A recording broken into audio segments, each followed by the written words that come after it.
పాలవాడి ప్రేమలేఖ.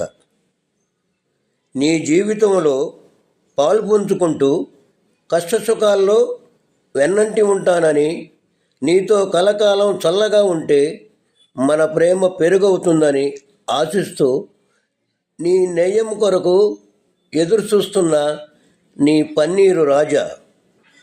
చివరగా ఒక్క మాట, నువ్వు ఒప్పుకుంటే నువ్వే నా బట్టర్, ఈ సరిలో నేనే నీ చెట్టర్. మూడు ముళ్ళు ఎందుకు వేస్తారు? పెళ్ళంటే కేవలం ఇద్దరు వ్యక్తులు మాత్రమే. ఈ రెండు కుటుంబాల జీవితాలు ఒకటి చేసి అపూర్వమైన ఘట్టం ఈ వివాహం.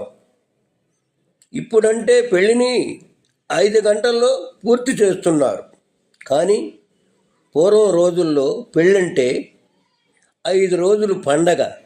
5 రోజులు వేడుకగా జరుపుకునే ఈ పెళ్లిలో 3 ముళ్ళు ఎందుకు వేస్తారు?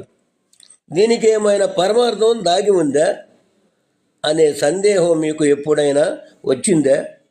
దీని వెనకనున్న పరమార్థంకు మన శాస్త్రాలు ఏం చెప్తున్నాయంటే, హిందూ సాంప్రదాయంలో 3 అనే సంఖ్య ఓ మంచి ప్రధాన పాత్ర పోషిస్తుంది. త్రిలోకాలు, త్రిగుణాలు ఇలా 3తో ముడిపడి ఉండటంతో పాటు మానవులకు స్థూల, సూక్ష్మ, కారణము అనే 3 శరీరాలు ఉంటాయి.